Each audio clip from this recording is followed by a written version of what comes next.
رب اشرح لي صدري ويسر لي أمري واحلل عقدة من لساني يفقهوا قولي. نحمده ونصلي ونسلم على رسوله الكريم. أما بعد، فأعوذ بالله من الشيطان الرجيم. بسم الله الرحمن الرحيم. ونزلنا عليك الكتاب تبيانا لكل شيء وهدى ورحمة وبشرى للمسلمين. صدق الله العظيم وصدق رسوله النبي الكريم الأمين. إن الله وملائكته يصلون على النبي يا أيها الذين آمنوا صلوا عليه وسلموا تسليما. الصلاة والسلام عليك يا سيدي يا رسول الله وعلى آلك وأصحابك يا حبيب الله. اللہ تبارک و تعالی جل جلالہ وعم نوالہ واتم برہانہ وعظم شانہ کی حمد و ثنا، اور حضور پر نور شافع یمن نشور احمد مجتبی جناب محمد مصطفیٰ صلی اللہ علیہ وآلہ واصحابہ وبارک وسلم کے دربار گہربار میں ہدیہ درود و سلام عرض کرنے کے بعد، نہایت ہی محتشم سامعین حضرات، رب ذوالجلال کے فضل و توفیق سے آج ہمارے خطبہ جمعۃ المبارک کا موضوع ہے مسئلہ علم غیب، دوسری قسط۔ میری دعا ہے خالق کائنات جل جلالہ ہم سب کو قرآن و سنت کا فہم عطا فرمائے، ہم سب کو اسلامی عقائد اور احکام کو سمجھنے کی توفیق عطا فرمائے۔ محتشم سامعین حضرات، اس سے پہلی قسط میں آپ نے قرآن مجید کے چوتھے پارے کی ایک آیت کے بارے میں خطبہ جمعہ سماعت کیا۔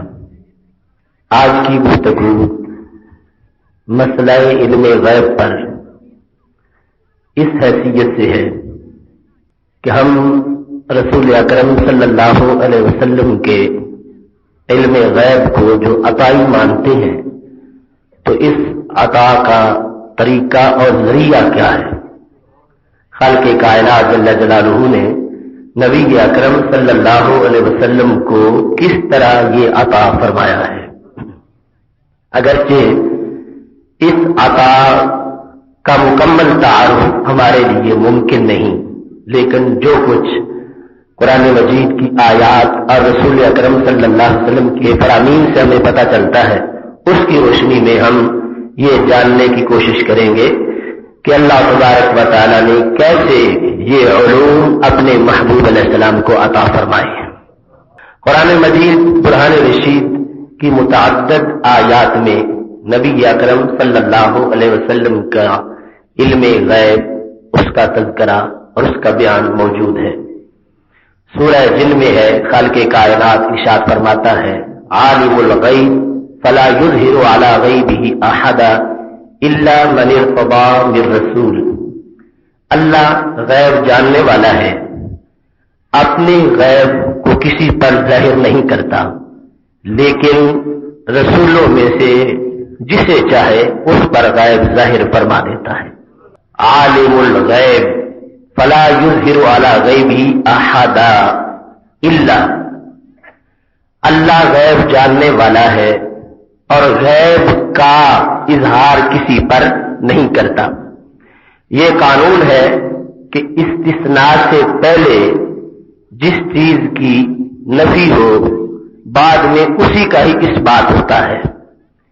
آپ کلمہ اسلام پڑھتے ہیں لا الہ الا اللہ، تو لفظ الا جو ہے اس سے پہلے نفی کی جا رہی ہے اور بعد میں اثبات کیا جا رہا ہے۔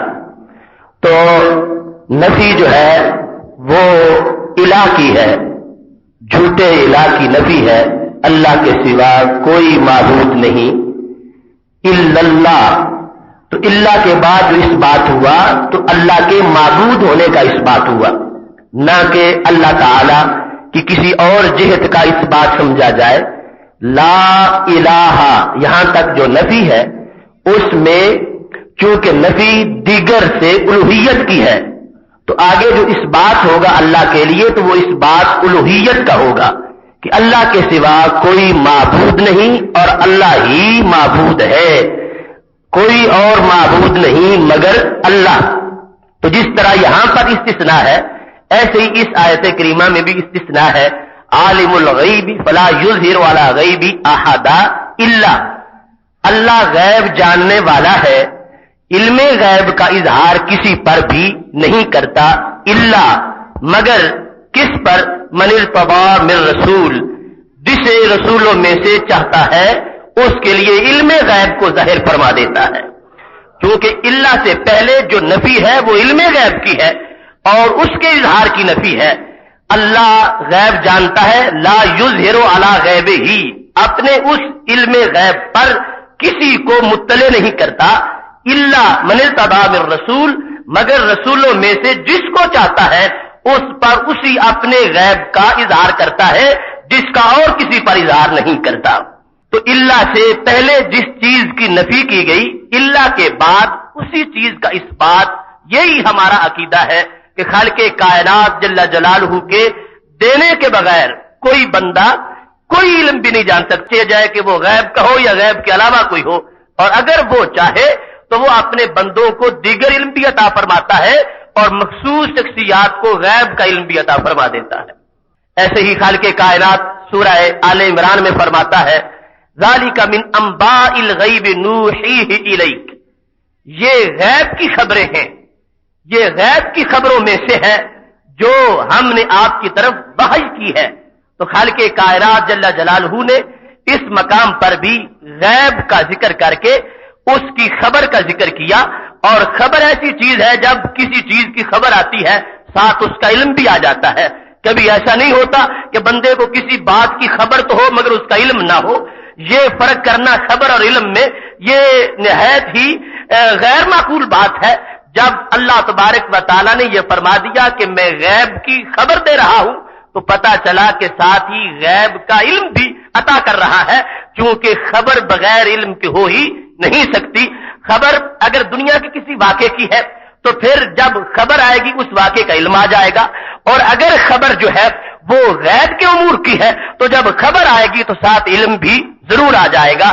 لہذا لفظ خبر سے کوئی اس مغالطے میں نہ پڑے کہ یہ خبر کا ذکر ہے علم کا ذکر نہیں، پہلے باقاعدہ علم کا ذکر تھا اور یہاں پر خبر کا ذکر ہے، اور خبر جس وقت کسی کو معلوم ہوتی ہے، جس چیز کی خبر اس کا علم بھی آ جاتا ہے، اور چونکہ یہاں پر غیب کی خبر ہے لہذا جب غیب کی خبر آئے گی تو ساتھ غیب کا علم بھی آ جائے گا۔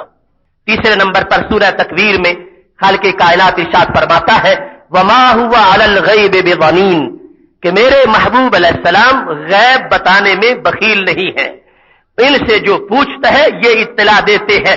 تفسیر خازن وغیرہ میں باقاعدہ طور پر اس کی شرح میں یہ کہا گیا کہ بخیل نہ ہونے کا مطلب یہ نہیں کہ ان کو آتا نہیں، بخیل کا مطلب یہ ہے کہ ان کو آنے کے بعد یہ اس کا موقع کے مناسب اظہار بھی کر دیتے ہیں، جس کے پاس کچھ ہو اور پھر نہ دے اس پر بخل کا الزام آتا ہے۔ تو خالق کائنات نے اس الزام کو دور کیا، فرمایا یہ غیب بتانے میں بخیل نہیں ہے، لہذا جب سوال کرنے والے کی حیثیت کو سامنے رکھتے ہیں کہ اس کو خبر دینے سے اگر فائدہ ہوگا نقصان نہیں ہوگا تو پھر اس خبر کا اظہار ضرور کرتے ہیں۔ میرے محبوب علیہ السلام علم کے معاملے میں ہرگز بخیل نہیں ہیں۔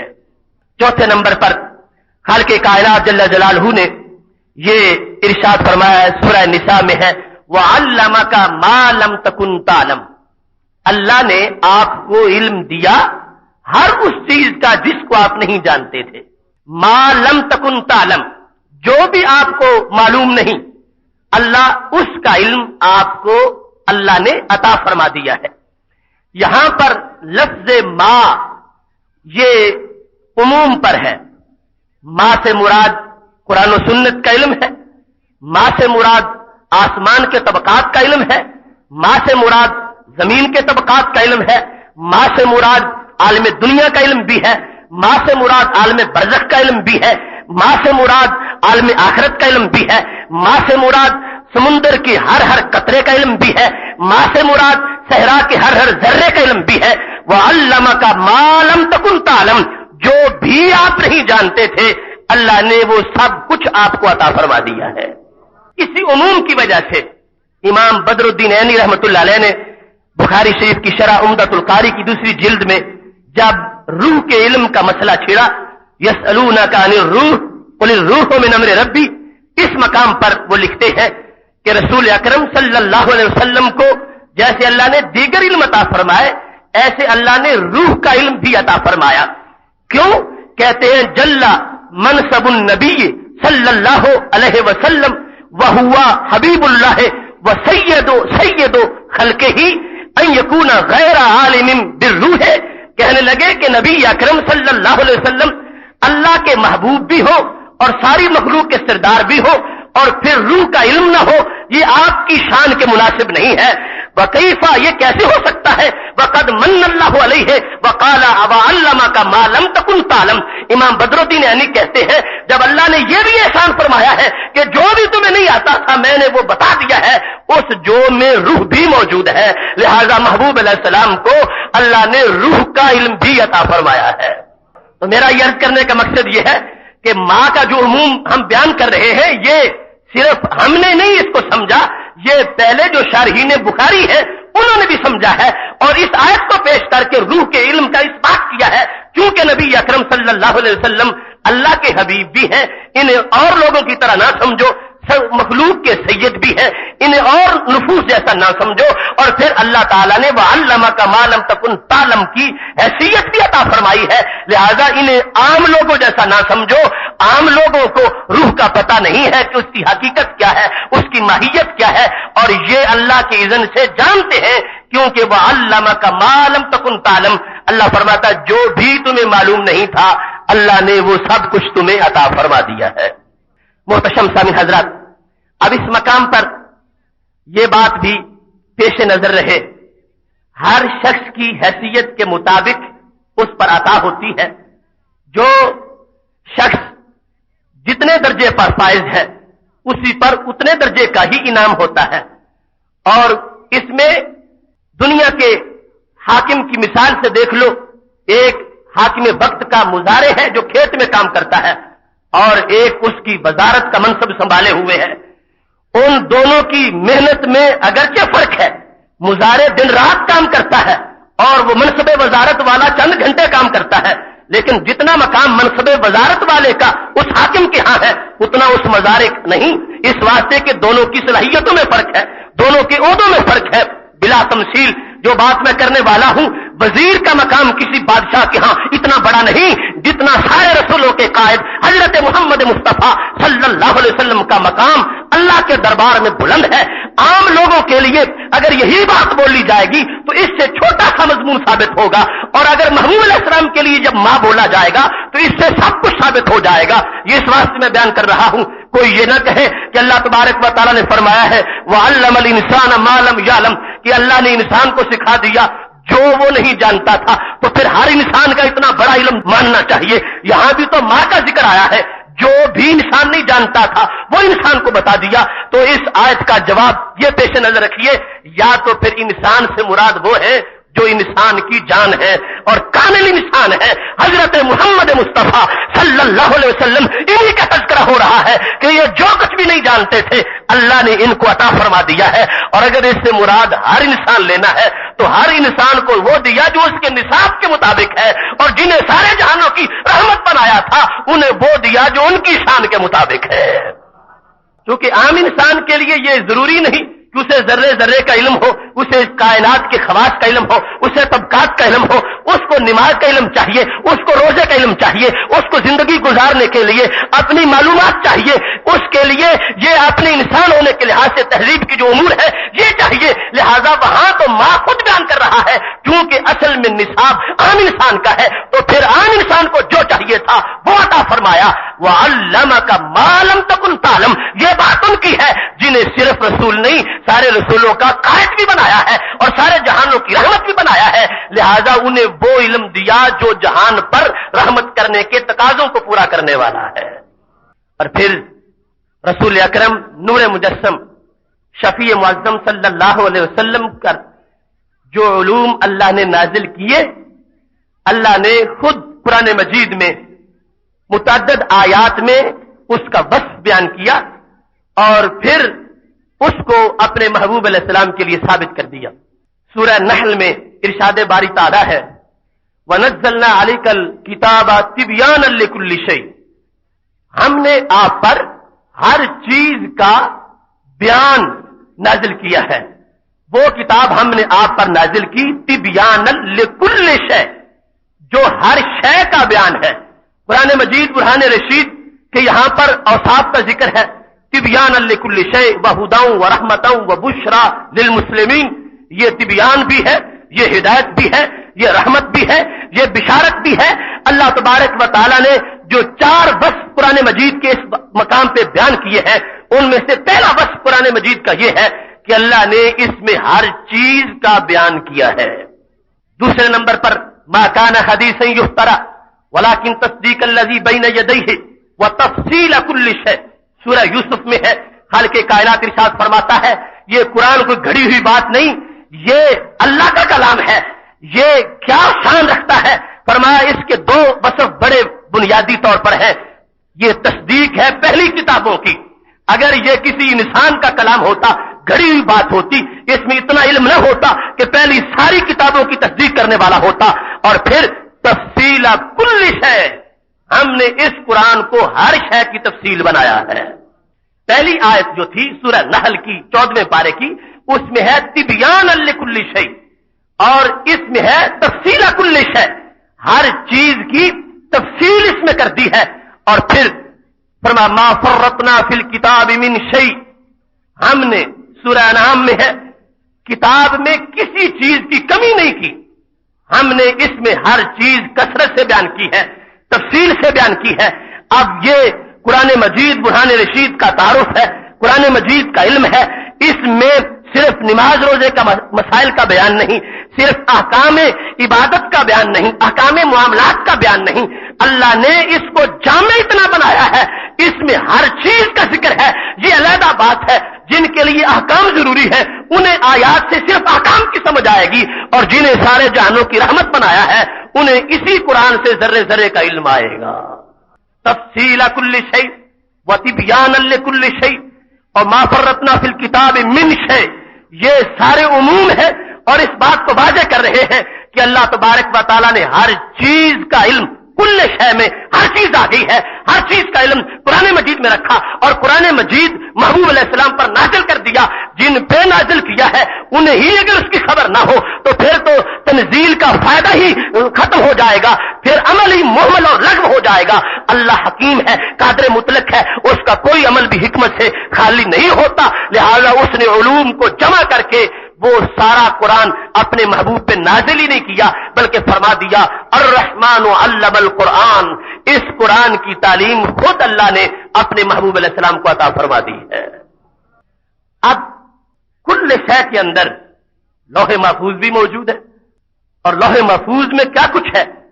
قرآن مجید کہتا ہے کل صغیر و کبیر مستتر، ہر چھوٹی اور بڑی چیز کا ذکر لوح محفوظ میں موجود ہے. لا حبۃ فی ظلمات الارض ولا رطب ولا یابس الا فی کتاب مبین، فرمایا زمین کے اندھیروں میں کہیں کوئی اگر دانا بھی پڑا ہے اس کا علم بھی کتاب مبین میں ہے. ہر خشک کا علم ہے، ہر تر کا علم اس کتاب مبین میں موجود ہے. کتاب مبین سے مراد لوح محفوظ اگر لیا جائے تو اس لحاظ سے بھی محبوب علیہ السلام کے علوم کا اس میں بیان ہو جائے گا. کتاب مبین سے قرآن مجید نہ بھی لیا جائے، لوح محفوظ لی جائے اور لوح محفوظ بھی کل شے میں موجود ہے. جب ہر چیز کا علم دیا تو لوح محفوظ کا علم بھی دیا، اور لوح محفوظ میں ہر خشک و تر کا ذکر موجود ہے، ہر چھوٹی بڑی چیز کا ذکر موجود ہے. لہذا محبوب علیہ السلام کو اللہ تبارک و تعالی نے ہر چیز کا علم عطا فرما دیا ہے. اس واسطے امام بوصیری رحمت اللہ علیہ نے کہا فإن من جودک الدنیا وضرتها، یا رسول اللہ صلی اللہ علیہ وسلم تمہارے جود سے دنیا بھی ہے آخرت بھی ہے. یہ ساری دنیا اس میں جو کچھ ہے یہ تمہارے فیضان کا ایک چھینٹا ہے اور تمہارے سخاوت کا ایک منظر ہے، اور جو کچھ عقبہ میں جنتیں ملیں گی اور انعامات ملیں گے وہی تمہارے صدقے میں ملیں گے. وَمِنْ عُلُومِكَ عِلْمَ اللَّوْحِ وَالْقَلَمِ، اللہ نے تجھے اتنے بڑے علم عطا کیے ہیں کہ آپ کے علم کے ایک حصے کا علم لوح ہے، ایک حصہ علم قلم ہے۔ اللہ تبارک و تعالی نے آپ کو لوح محفوظ کا علم بھی عطا فرمایا ہے۔ جو کچھ خشک و تر ہے، چھوٹی بڑی چیز ہے، اس کا ذکر لوح محفوظ میں ہے، اور لوح محفوظ کے بارے میں فرما دیا وَكُلَّ شَيْءٍ أَحْصَيْنَاهُ فِي إِمَامٍ مُبِينٍ۔ سورہ یاسین کے اندر ہر چیز کا ذکر اس میں موجود ہے، اور ہر چیز جس وقت علم دیا گیا محبوب علیہ السلام کو، ہر چیز کا ان اشیاء میں سے ایک ہے لوح محفوظ بھی تھی، لہذا لوح محفوظ میں جو کچھ ہے اس کا علم بھی اللہ تبارک و تعالی نے محبوب علیہ السلام کو عطا فرما دیا ہے۔ اور اس میں کوئی یہ نہ سمجھے کہ لوح محفوظ اگر رسول پاک صلی اللہ علیہ وسلم کے علم میں ہے تو پھر اللہ تعالیٰ کے علم کے ساتھ برابری لازم آ جائے گی۔ خالق کائنات جل جلالہ کا علم ہرگز لوح محفوظ میں بند نہیں ہے۔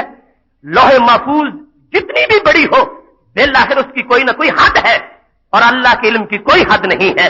یہ ہم باقاعدہ ایک جمعے کا موضوع رکھیں گے انشاءاللہ کہ اللہ کے علم میں اور مخلوق کے علم میں فرق کتنا ہے۔ تمام لوگوں کا علم جو ہے وہ میرے محبوب علیہ السلام کے علم کے مقابلے میں یوں ہی ہے جیسے ایک قطرہ سمندر کے مقابلے میں ہو، اور میرے محبوب علیہ السلام کا علم اللہ کے علم کے مقابلے میں یوں ہی ہے جیسے ایک قطرہ سمندر کے مقابلے میں ہو۔ لہذا ہرگز کسی طرح کی کوئی مساوات نہیں ہے۔ لوح محفوظ اللہ تعالیٰ کا جمی علم نہیں ہے، بلکہ خالق کائنات جل جلالہ اس کے علاوہ بھی علم رکھتا ہے، اور میرے محبوب علیہ السلام کو اللہ نے لوح محفوظ کا علم بھی عطا فرما دیا ہے۔ محتشم سامعین حضرات، آپ دیکھیے یہ اللہ کی طرف سے علم کی عطا کا ایک طریقہ ہے کہ قرآن مجید برہان رشید میں علم جمع کر دیا، اور وہ قرآن پھر اپنے محبوب علیہ السلام کو خود پڑھا دیا، اور اس انداز میں پڑھایا ہے سنقرئک فلا تنسى الا ما شاء اللہ، ہم تجھے پڑھائیں گے آپ بھولیں گے نہیں مگر جو اللہ چاہے گا۔ اس سے بھی ہمارا عقیدہ واضح ہو رہا ہے کہ ہم اگر کسی مقام پر محبوب علیہ السلام نہیں بول رہے، حکمت کے پیش نظر ہے یا اللہ کی طرف سے پابندی کی وجہ سے ہے، اور یہ ہمارے عقیدے کا حصہ ہے۔ خاموشی میں بھی حکمت ہے، اور وہ باقاعدہ موضوع میں ہم بیان کریں گے۔ اور خالق کائنات جل جلالہ نے علم سارا جمع کر کے علم القرآن فرما دیا، سنقرئک کا فرما دیا، اور اس سے یہ واضح کر دیا کہ ہم نے قرآن مجید میں علوم کو جمع کیا ہے، اور وہ قرآن اپنے محبوب علیہ السلام کو ہم نے سکھا دیا ہے۔ نہ تو کتاب میں کوئی کمی ہے کہ کچھ ذکر ہوتا کچھ نہ ہوتا، کہنے والے کہتے کیونکہ نصاب ناقص تھا، پورا اس واسطے ان کو آتا نہیں ہے۔ اللہ نے نصاب کی شان بھی بیان کر دی۔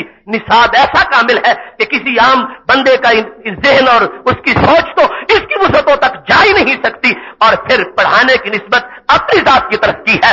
اب نصاب کامل ہو، پڑھانے والا سمجھا نہ سکے، پھر بھی علم میں کمی رہ سکتی ہے، اور خالق کائنات پڑھانے والا ہو تو پھر کمی کا سوال ہی نہیں ہو سکتا، اور پھر یہ ساری چیزیں ہو اور پڑھنے والا معذاللہ کند ذہن ہو تو پھر بھی کمی آ سکتی ہے، اور جب پڑھنے والے ایسے ہو کہ سارے عقل والوں کو عقلیں وہی تقسیم فرمانے والے ہوں، اور ساری کائنات کی عقلیں ایک پلڑے میں رکھی جائیں، ان کی عقل سب سے بھاری ہو، تو پھر وہ ذات جب پڑھ رہی ہو، اتنا جامع نصاب ہو اور اللہ تبارک و تعالیٰ پڑھا رہا ہو تو کسی چیز کا علم بھی باقی نہیں رہ جائے گا۔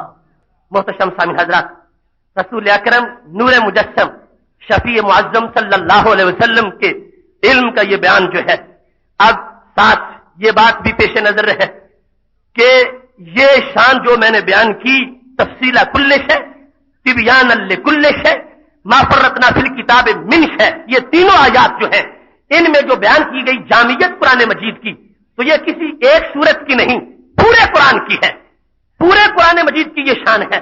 تو لہذا ثابت یہ ہوگا کہ جب پورا قرآن نازل ہو جائے گا تو علم بھی مکمل ہو جائے گا۔ پورے قرآن کی یہ شان ہے کہ سارا قرآن اول سے لے کر آخر تک اکٹھا ہر چیز کا بیان ہے، ہر چیز کی تفصیل اس میں ہے، اور ہر چیز کا تذکرہ اس میں کر دیا گیا ہے۔ لہذا اگر کوئی بندہ ایسا واقعہ پیش کرتا ہے کہ جو نزول قرآن کی مدت کے اندر کا واقعہ ہے اور اسے پیش کر کے یہ بتانا چاہتا ہے لو دیکھو یہ صورتحال تھی، نبی اکرم صلی اللہ علیہ وسلم سے پوچھا گیا، آپ نے جواب نہیں دیا، ہو سکتا ہے جواب دیگر حکمتوں کے پیش نظر بھی نہ دیا ہو، لیکن ہمارا تو دعویٰ یہ ہے کہ پورے قرآن کے نزول کے ساتھ علم مکمل ہوگا۔ اگر پہلے کوئی ایسا واقعہ ہے تو وہ ہمارے عقیدے کے خلاف نہیں ہے، ہمارے دعوے کے خلاف نہیں ہے۔ پورے قرآن کو علم کا مجمع بنایا گیا ہے اور وہ نزول کے ساتھ مکمل ہوا ہے، اور اس کے بعد ایک بھی ایسا واقعہ نہیں کہ محبوب علیہ السلام سے پوچھا گیا ہو اور آپ نے جواب نہ عطا فرمایا ہو.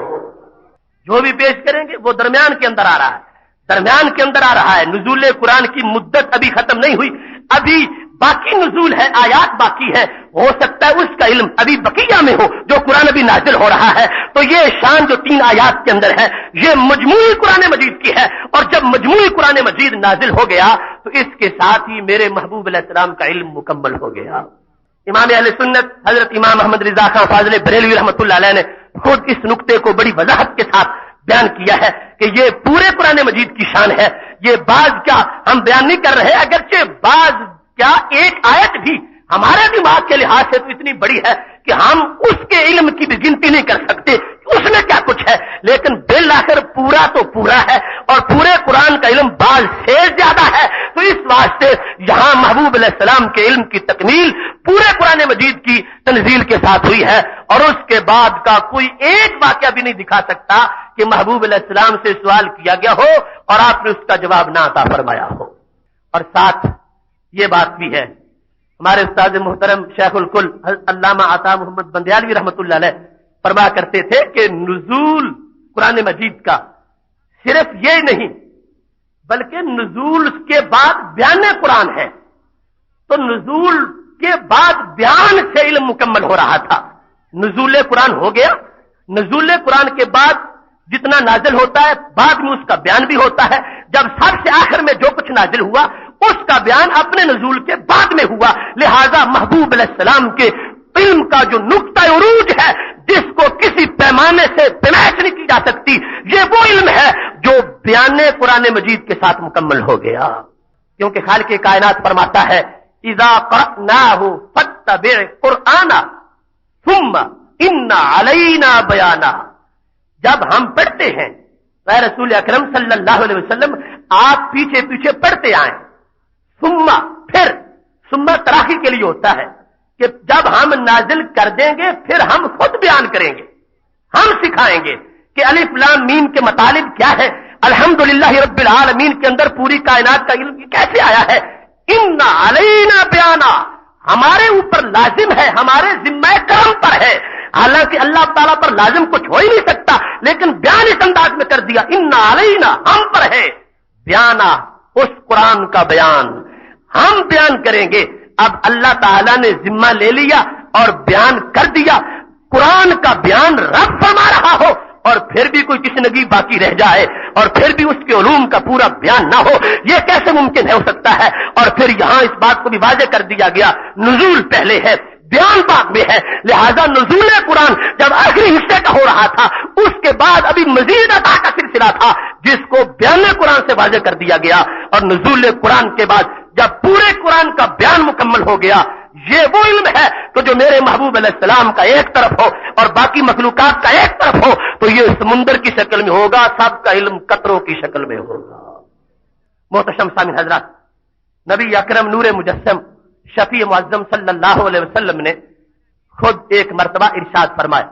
حدیث شریف امام ترمذی نے جامع ترمذی میں روایت کی اور اس کی سند کے بارے میں کہا یہ صحیح ہے، اور یہ حوالہ دیا کہ میں نے امام بخاری سے اس کے بارے میں پوچھا تو انہوں نے اس کی سند کو بالکل صحیح قرار دیا. وہ حدیث شریف ایک تو بیان علم کا دوسرا طریقہ بھی ہے.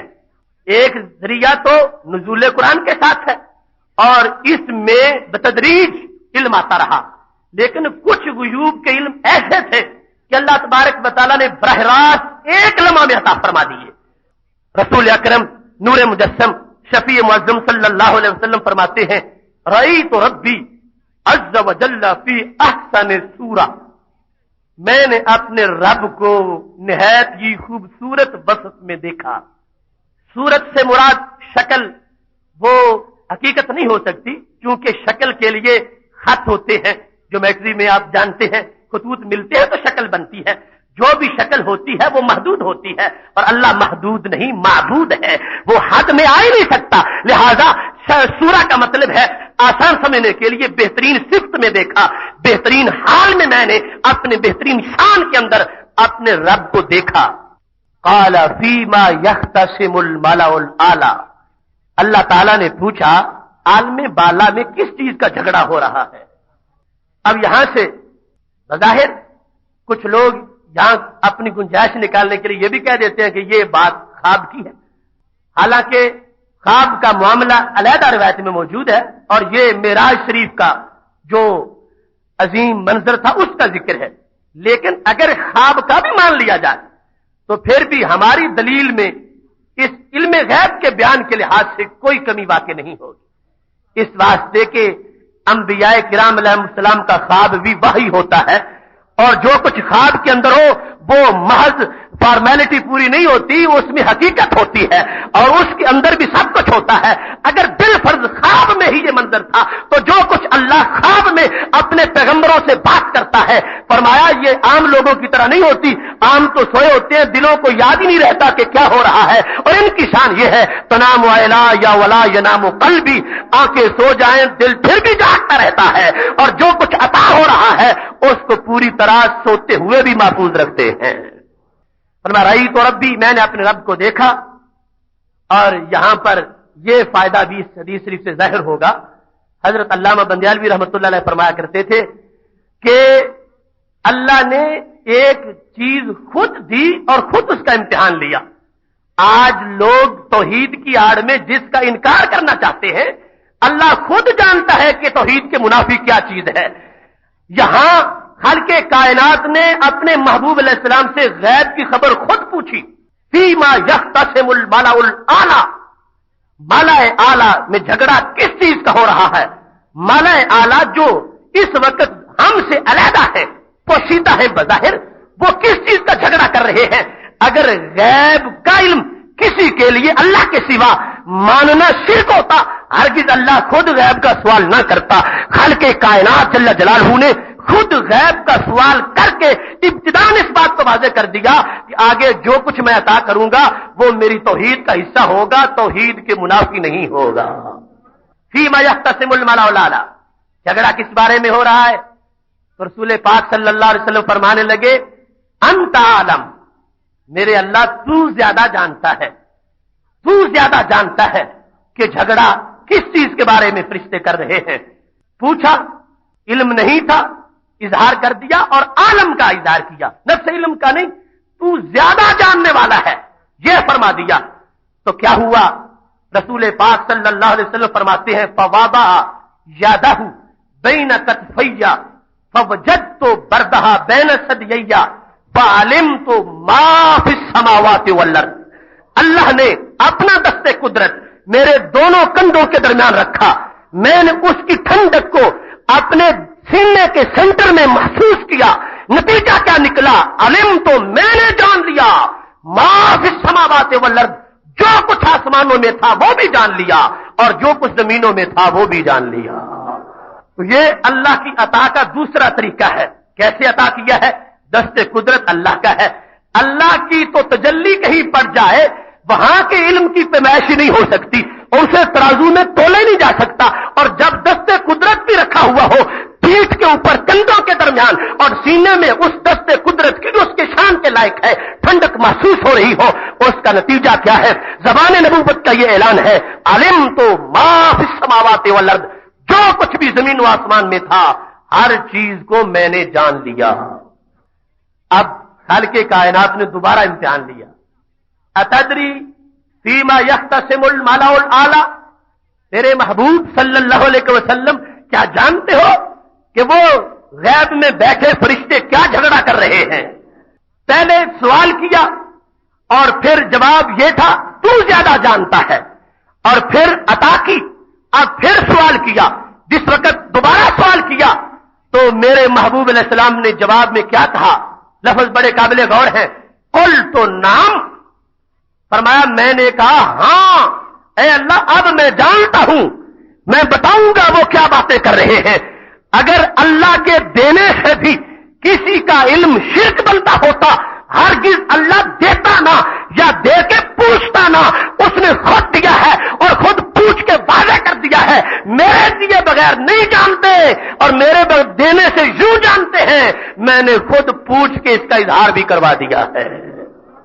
قل تو نام، میں نے کہا ہاں، پہلے تھا انت عالم، تو زیادہ جانتا ہے، اب کہاں ہاں فی الکفارات، اے اللہ فرشتے اس وقت کفاروں کی بحث کر رہے ہیں. اور یہاں یہ بات بھی بڑی قابل غور ہے کہ اللہ تعالی پہلے بھی جانتا تھا جب سوال کیا اور پھر بھی سوال کر رہا ہے.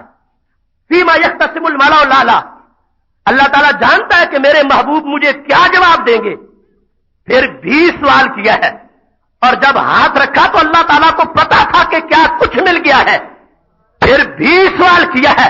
ایک تو یہ پتا چلا کہ سوال کرنا جہالت کی دلیل نہیں، جانتے ہوئے بھی سوال کیا جا سکتا ہے. جیسے خالق کائنات جل جلالہ جانتا ہے پہلی حالت کو بھی اور جانتا ہے دوسری حالت کو بھی، اس کے باوجود بھی سوال فرما رہا ہے. اور دوسری حکمت کیا ظاہر ہوئی کہ کل کوئی میری توحید کا لمبردار بن کر میرے محبوب علیہ السلام کے علم کی نفی نہ کرے. میں نے خود اس علم کا امتحان لے کے سند عطا کی ہے. میں خود جانتا ہوں میری توحید کیا ہے.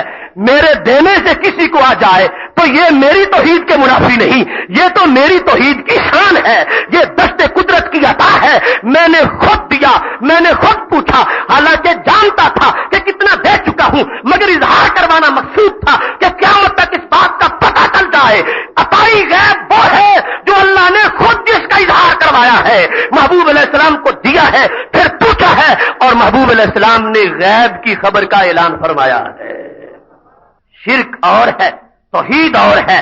نبی اکرم صلی اللہ علیہ وسلم کا علم ذریعے سے عطا سے ماننا یہ ہرگز شرک نہیں. اس واسطے اللہ بہتر جانتا ہے شرک کیا ہے. شرک ہوتا تو سوال ہی نہ کرتا، عطا ہی نہ کرتا اور عطا کر کے پوچھتا ہی نہ. تینوں کام کیے ہیں. اس بات کو واضح کیا ہے کہ کوئی میری توحید کو آڑ بنا کے بغض رسالت نہ رکھے. میں نے خود ان کو شانوں کا مالک بنایا ہے. ثم تلا، جب یہ لفظ بیان کیے تو پھر ساتھ ایک آیت بھی پڑھی. نبی اکرم صلی اللہ علیہ وسلم نے آیت بھی بطور دلیل پڑھی. حالانکہ خود جو فرما رہے ہیں اس میں بھی کوئی کمی نہیں، لیکن آخر قرآن تو قرآن ہے. فرمایا لوگوں مجھے جو کچھ ملا اس پہ تعجب نہ کرنا. اللہ کی شان ہے کہ اپنوں کو نوازتا ہے. ہم دکھاتے ہیں حضرت ابراہیم علیہ السلام کو زمین و آسمان کے ملکوت تاکہ ان کا یقین مزید بڑھ جائے. فرمایا جیسے ان کو ان کے شان کے مطابق اللہ ہر چیز کا مشاہدہ کروا رہا تھا، مجھے میرے مقام کے مطابق ہر چیز کا مشاہدہ کروا دیا ہے. نوری ابراہیم، ہم دکھاتے ہیں حضرت ابراہیم علیہ السلام کو ملکوت السماوات والارض، ملکوت السماوات والارض، زمین و آسمان کے ملکوت ہم دکھاتے ہیں تاکہ یہ مزید ان کا یقین بڑھ جائے. تو اب اس مقام پر یہ بات بھی واضح ہوئی. کچھ لوگ یہاں پر یہ ہیلا سازی کرتے ہیں کہ نبی اکرم صلی اللہ علیہ وسلم کا غیب ماننا ذرے ذرے کا یہ کوئی فضیلت ہی نہیں، تم اتنا اصرار کیوں کرتے ہو؟ کیا ہیلا ہے؟ کہتے ہیں کہ ان کی شان تو یہ ہے کہ اللہ تعالی کے بارے میں ہر وقت متوجہ رہتے ہیں، قرآن و سنت اور احکام بیان کرتے ہیں، نماز روزے کا مسئلہ بیان کرتے ہیں. یہ ذرے ذرے کو جاننا یہ کوئی فضیلت ہے کہ تم کہتے ہو کہ ان کو ذرے ذرے کا علم ہے؟ یہ ذرے ذرے کے علم کے لیے دلیلیں پیش کرنا یہ کوئی ضروری نہیں ہے، اس واسطے کہ ذرے ذرے کا علم ہونا یہ کوئی فضیلت نہیں. تو میرے بھائیوں یہ بات ذہن میں رکھنا، اگر ذرے ذرے کا علم ہونا محبوب علیہ السلام کے لیے کوئی فضیلت نہیں تو پھر اللہ کے لیے تو بطریقی اولا فضیلت نہیں ہونی چاہیے. جبکہ اللہ کی یہ شان سمجھی جاتی ہے کہ اس کے علم سے کوئی چیز پوشیدہ نہیں. جب اس کے لیے ذرے ذرے کا علم ذاتی طور پر کمال ہے تو اس کی عطا سے اگر کوئی ذرہ ذرہ جان لے عطائی طور پر تو یہ بھی کمال ہونا چاہیے. اور پھر اس آیت نے واضح کر دیا ملکوت جو ہے زمین و آسمان کے یہ کوئی نماز روزے کا علم تو نہیں. نوری ابراہیم، اللہ نے بطور انعام یہ ذکر کیا ہم نے اپنے ابراہیم علیہ السلام کو ملکوت کا علم دیا ہے، ملکوت کا علم عطا کیا ہے. تو پتا چلا اللہ تبارک و تعالی اپنے بندوں کو اعزاز کے طور پر بھی یہ چیزیں جو زمین و آسمان کی ہیں ان کا علم عطا فرماتا ہے. جب خلیل کا یہ اعزاز تھا انہیں ملکوت کا علم دیا ہے، اور حبیب علیہ السلام کا یہ اعزاز ہے اللہ تبارک و تعالی نے ان کو ہر چیز کا علم عطا فرما دیا ہے. لہذا اس بات کی طرف کوئی نہ جائے کہ ذرے ذرے کا علم کوئی فضیلت نہیں. یہ فضیلت ہے جن کے نصاب کا حصہ ہے، جو ذرے ذرے کے رسول ہیں انہیں ذرے ذرے کا علم بھی ہونا چاہیے، جو ذرے ذرے کے لیے رحمت ہے انہیں ذرے ذرے کا علم جو ہے ہونا چاہیے، اور یہ علم جو ہے اللہ سے غفلت کا علم نہیں ہوگا۔ ہم جیسوں کے لیے اگر مخلوق کی طرف متوجہ ہو جائے تو غفلت بن سکتی ہے، لیکن جنہوں نے مخلوق کو خالق تک پہنچانا ہے وہ مخلوق کی طرف توجہ کریں گے تو یہ غفلت نہیں ہوگی، یہ اللہ کی طرف سے لگائی ہوئی ڈیوٹی کا ایک حصہ قرار پائے گا۔ علم تو ما فی السماوات والارض، اب ما فی السماوات سے مراد کوئی نماز روزہ ہے، ما فی السماوات سے اور ما فی الارض سے مراد جو ہے وہ زمین آسمان کی چیزوں کا علم ہے۔ سماوات کے جتنے طبقے ہیں ہر ہر آسمان کا علم ہے، اور زمین کی جتنی گہرائیاں ہیں ہر ہر ذرے کا علم ہے، اور یہ علم اللہ تبارک و تعالی بطور انعام دے رہا ہے، نوازش کے طور پر اس کو ظاہر کر رہا ہے، لہذا یہ ایک فضیلت ہے جو اللہ تبارک و تعالی نے اپنے محبوب علیہ السلام کو عطا فرمائی ہے۔ اور یہاں پر ما فی السماوات والارض، حضرت شیخ عبدالحق محدث دہلوی رحمۃ اللہ علیہ اس کا ترجمہ کرتے ہوئے کہتے ہیں عبارت از حصول تمام علوم جزوی و کلی، کہ یہ جو ما فی السماوات کا ذکر کیا جا رہا ہے یہ اس سے عبارت ہے کہ اللہ تبارک و تعالیٰ نے اپنے محبوب علیہ السلام کو ہر ہر جزوی کا علم بھی عطا فرما دیا اور ہر ہر کلی کا علم بھی عطا فرما دیا۔ اور پھر انہوں نے فرق کیا، تفاوت درمیان این دو روایت کہ ایک ہے حضرت خلیل علیہ السلام کا ملکوت کو دیکھنا، اور دوسرا ہے رسول پاک صلی اللہ علیہ وسلم کا زمین و آسمان کو جاننا۔ ان دونوں میں فرق کیا ہے؟ شیخ عبدالحق محدث دہلوی جو برصغیر پاک و ہند کے محقق علی الاطلاق ہیں، محقق علی الاطلاق اور پہلے نامور محدث، وہ کہتے ہیں دونوں روایتوں میں فرق ہے۔ محبوب علیہ السلام کا دیکھنا اور طرح کا ہے، حضرت خلیل علیہ السلام کا دیکھنا اور طرح کا ہے۔ خلیل علیہ السلام نے کیا دیکھا؟ کہتے ہیں خلیل علیہ السلام ملک زمین و آسمان دید، حضرت خلیل علیہ السلام نے زمین و آسمان کا صرف ملک دیکھا۔ وہ حبیب علیہ السلام ہر چے حالیس در زمین و آسمان از ذوات و صفات و ظواہر و باطن ہمارا دین، کہ ادھر خلیل علیہ السلام نے تو صرف زمین و آسمان کو دیکھا، اور حبیب علیہ السلام نے ہر ہر زمین کے اندر ہر ہر آسمان کے اندر جو جو ذات تھی اسے بھی دیکھا، جو جو صفت تھی اسے بھی دیکھا، جو کچھ ظاہر تھا اسے بھی دیکھا، اور جو کچھ باطن تھا اسے بھی دیکھ لیا۔ فرمایا چونکہ فرق ہے دونوں کے مقامات میں، حبیب علیہ السلام کے مقام کا تقاضا اور ہے، خلیل علیہ السلام کے مقام کا تقاضا اور ہے۔ یہ خلیل علیہ السلام نے یوں دیکھا جیسے جہاز کی نچلی پرواز سے کوئی کسی شہر کو دیکھ لے تو یہ ایک ڈھانچہ سامنے آیا ہے، یہ نہیں پتا چل رہا کہ 10 منزلہ پلازے کے اندر جو دفاتر ہیں ان کی سیف کے اندر جو بیگ پڑا اس میں کیا ہے، صرف بظاہر ظاہر کو دیکھا۔ اور حبیب علیہ السلام کی رؤیت کی مثال یہ ہے، ہر چے حالیس از ذوات و صفات و ظواہر و بواطن ہمارا دین، جو کچھ زمین کے اوپر ظاہر ہے وہ بھی دیکھا، اور جو لاکھ پردے میں ہے وہ بھی دیکھا، جو آسمان پہ ظاہر ہے وہ بھی دیکھا، جو کچھ پردے میں ہے وہ بھی دیکھا، جو کسی بندے کے چہرے پر ہے وہ بھی دیکھا، اور جو اس کے دل کے اندر ہے وہ بھی دیکھ لیا۔ یہ فرق بیان کرتے ہوئے ساتھ اس نکتے کا جواب بھی ان کے فرق سے ملتا ہے۔ جو لوگ آج بہانہ کرتے ہیں کہ یہ ذرے ذرے کو جاننا کوئی فضیلت نہیں ہے، شیخ نے اس فضیلت کے نکتے کو بیان کیا، انہوں نے اپنے طور پر فرق ظاہر کیا اور یہ فضیلت اسے سمجھ آ رہی ہے۔ کہنے لگے حبیب علیہ السلام کا دیکھنا اور نوعیت کا ہے اور خلیل علیہ السلام کا دیکھنا اور نوعیت کا ہے۔ ایک ہوتا ہے طالب اور ایک ہوتا ہے مطلوب، ایک ہوتا ہے سالک اور ایک ہوتا ہے مجذوب، ایک ہوتا ہے مرید اور ایک ہوتا ہے محبوب۔ تو کہنے لگے حضرت ابراہیم علیہ السلام کو اس لیے دکھایا جا رہا تھا وَلَيَكُونَ مِنَ الْمُوقِنِينَ، ہر ذرے کو دیکھیں کہ وہاں سے خدا کی طرف پہنچے، وہاں سے دلیل ملے، اور ذرے ذرے کو دیکھ کر اللہ کی قدرتوں کو جان کر مزید یقین پر پہنچے۔ ان کو دکھایا جا رہا تھا کہ وہ پہنچنا چاہتے ہیں، اور محبوب علیہ السلام کو دکھایا جا رہا تھا کہ یہ اللہ کی محبوب بن چکے ہیں، اور محبوب کو بطور انعام دکھانا چاہیے۔ اس مقام پر پہنچنے کا یہ اعزاز ہے، یہ ضیافت ہے، لہذا انہیں بطور محبوب دکھایا جا رہا تھا اور حضرت ابراہیم علیہ السلام کو بطور محب دکھایا جا رہا تھا۔ جتنا فرق محب اور محبوب میں ہے اتنا ان دیکھنے والی حیثیتوں میں فرق ہے۔ حضرت خلیل علیہ السلام نے دیکھا تاکہ اللہ کی بارگاہ میں قرب کے آخری مقام تک پہنچے، ان کو اس لیے دکھایا جا رہا ہے، اور محبوب علیہ السلام کو اس لیے ہر چیز کا علم دیا گیا ہے کیونکہ یہ محبوب ہے، لہذا اب ان کا مقام یہ ہے کہ اپنا سب کچھ ان کو دکھانا چاہیے، لہذا خالق کائنات نے ہر چیز کا علم محبوب علیہ السلام کو عطا فرما دیا ہے۔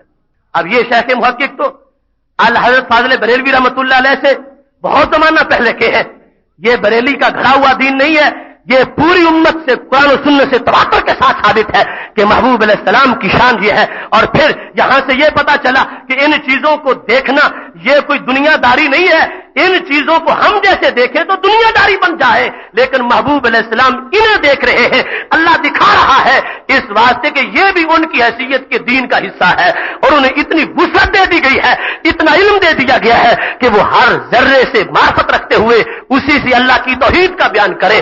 جتنے واضح موحد بڑا ہوگا اتنے دلائل توحید زیادہ ہوں گے۔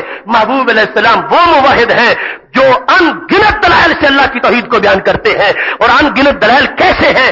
ان کو اللہ نے یہ علم دیا ہر ذرے سے توحید ثابت کر سکتے ہیں، اور ہر ذرے سے توحید تب ثابت ہوگی جب ہر ذرے کا علم بھی عطا فرمایا جائے گا۔ لہذا بغض اور ہے، اور اس پر یہ لیبل لگانا چاہتے ہیں کہ یہ کوئی فضیلت نہیں ہے۔ یہ بخاری کا ایک شارح ہے، اس نے یہ منکرین میں سے اس بات کی طرف وہ کافی لکھتا رہا کہ یہ کوئی فضیلت ہی نہیں ہے جس کو یہ اہل سنت ثابت کرنے کی کوشش کرتے ہیں۔ تو حضرت شیخ عبدالحق نے کیسی فضیلت بیان کی کہ یہ تو اتنی بڑی فضیلت ہے کہ حضرت ابراہیم علیہ السلام کے نصاب میں بھی ایسی نہیں آئی جو اللہ نے اپنے حبیب علیہ السلام کو عطا فرمائی ہے۔ اور پھر یہاں پر یہ حدیث شریف جب دوسری جگہ بیان کی گئی تو وہاں پر لفظ یہ ہے فَوَجَدْتُ بَرْدَ أَنَامِلِهِ فِي ثَدْيَيَّ، جب اللہ تبارک و تعالیٰ نے ہاتھ رکھا تو میں نے اللہ کے شان کے لائق جو ہاتھ ہے اس ہاتھ کی انگلیوں کے جو پورے ہیں اور انگلیاں ہیں، اللہ تعالیٰ کی شان کے لائق جو دست قدرت ہے اس کی انگلیوں کی ٹھنڈک میں نے سینے میں محسوس کی۔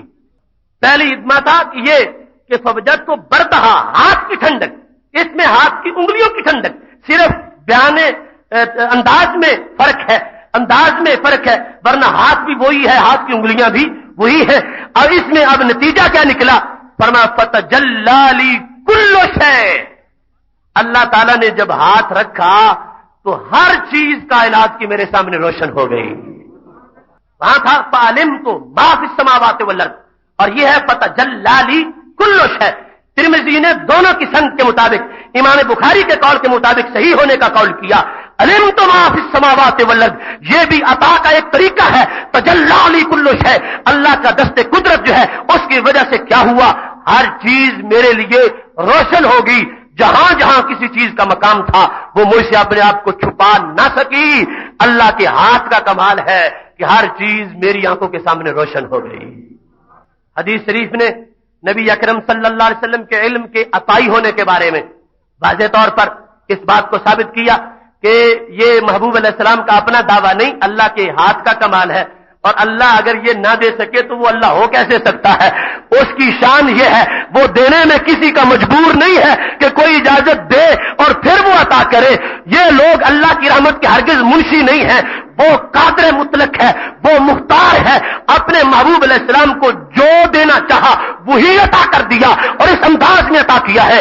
کوئی اب پیمانہ قریب باقی نہ رہا کہ جس سے یہ بیان کیا جائے اتنی چیزوں کا دیا، ایک ڈویژن کا دیا، ایک ملک کا دیا، درختوں کا دیا، یا صرف پہاڑوں کا دیا۔ فرمایا تجلی لی کل شیء، جو بھی چیز تھی، جو بھی جس کو وجود ملنا تھا یا مل چکا تھا، ہر چیز کا علم اللہ نے مجھے عطا فرما دیا۔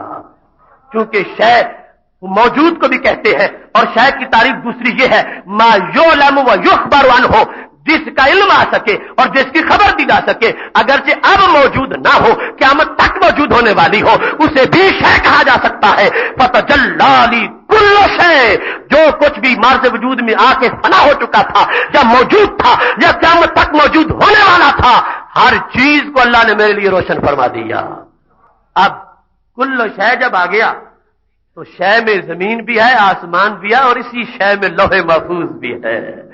من علوم کا علم اللہ والقلم.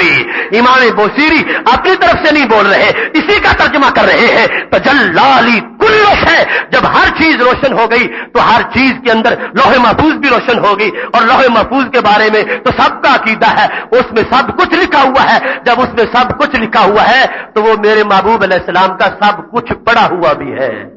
تجلی لی کل شیء، ہر چیز روشن ہوئی.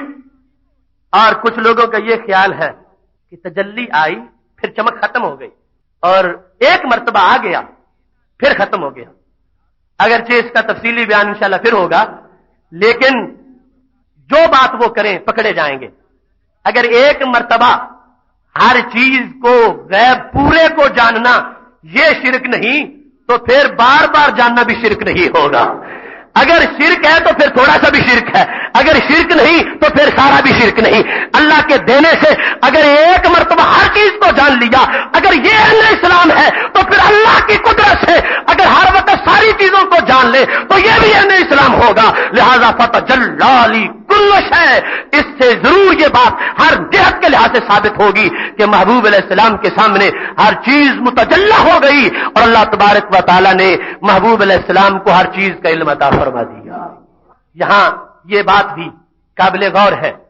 فتجلی لی کل شیء، لوح محفوظ سامنے ہو اور محبوب علیہ السلام پڑھ رہے ہوں. چلو ان کا قول ہم ایک لمحہ کے لیے سامنے رکھتے ہیں. ایک مرتبہ تجلی پڑی اور پھر اندھیرا چھا گیا اور ایک مرتبہ کل شیء آ گئی، اس میں لوح محفوظ بھی ہے. تو میں یہ عرض کرنا چاہتا ہوں یہ تو کوئی کند ذہن ہو سکتا ہے جو ایک مرتبہ مطالعہ کرے اور پھر بھول جائے، اور جنہیں اللہ نے کائنات کی سب سے کامل ذہانت عطا فرمائی ہے ایک نظر بھی نگاہ اگر لوح محفوظ پہ پھیر لی ہے تو کبھی بھی جو کچھ لکھا ہوا تھا بھول نہیں سکتے. اس میں سب کچھ پر نظر پڑ گئی ہے اور میرے محبوب علیہ الصلوۃ والسلام ہر چیز کو اللہ کی عطا سے بیان کرنے والے ہیں. فتجلی لی کل شیء، ہر چیز متجلی ہوئی، لوح محفوظ بھی. اور لوح محفوظ کا متجلی ہونا یہ میں نے ان کے قول کے مطابق بھی اس کی وضاحت کر دی. ورنہ یہاں محبوب علیہ السلام کی خدمت میں تو ہر وقت یہ دنیا موجود رہتی ہے اور حاضر رہتی ہے، اس کا علیحدہ انشاءاللہ ہم بیان کریں گے. لیکن یہاں یہ بات بڑی توجہ کے ساتھ سن لیجئے کہ یہ وہ محبوب علیہ السلام ہیں جن کی ذہانت کا عالم یہ ہے. بخاری شریف میں ہے، حضرت ابو ہریرہ رضی اللہ تعالیٰ عنہ کہنے لگے یا رسول اللہ صلی اللہ علیہ وسلم اسمع منک حدیثا کثیرا، آپ سے بہت زیادہ حدیثیں سنتا ہوں، انسا ہوں، وہ بھول جاتا ہوں. ایک یہ ہے کہ نارمل ذہانت ہو اور اس پر اضافہ ہو. نہیں، یہاں پر ذکر ہو رہا ہے تو میں تو نسیان کا مریض ہوں، میری نارمل ذہانت بھی نہیں، سنتا ہوں بھول جاتا ہوں. عام صحابہ جیسا بھی میں نہیں کر سکتا، سنتا ہوں بھول جاتا ہوں. باقاعدہ امام اسقلانی نے اس کی وضاحت کی ہے کہ یہ کہہ رہے تھے میں ساری یاد رکھوں یہ تو بڑی دور کی بات ہے، عام نارمل سی ذہانت ہو یہ تو بڑی دور کی بات ہے، میں تو کثیر نسیان والا ہوں، مریض ہوں نسیان کا. تو میرے محبوب علیہ السلام نے کہا ابسط ردا کا، اپنی چادر بچھا لو. پھر خالی ہاتھ چادر پہ ڈالا ہے، ضمہ الیک، اب اس کو سینے سے لگا لو. ابو ہریرہ کہتے لنن صاباد ہو، پھر پوری زندگی کبھی بھولا ہی نہیں ہو. صحیح بخاری شریف ہے، مجنو لیلا کی داستان نہیں ہے، بخاری شریف ہے. اور یہ بات بھی اگر بیان کرنے نکلوں تو شام ہو جائے گی. یہ ہاتھ ابھی خالی تھے، باقاعدہ راوی نے اشارہ کر کے ہاتھوں کو ملا کے کہا کہ یوں ہاتھ بھر کے رکھا. اور ماننے کا نام بھی یہ ہے، ابو ہریرہ نے یہ نہیں کہا ہاتھوں میں ہے تو کچھ نہیں، کس چیز کو سینے سے لگاؤ. ماننا کہتے اس کو ہے، کہا کچھ نظر آ رہا ہے پھر بھی، نظر نہیں آ رہا پھر بھی. جن کے خالی ہاتھ اتنا دیتے ہوں ان کے بھرے ہوئے ہاتھ کتنا عطا فرماتے ہوں گے.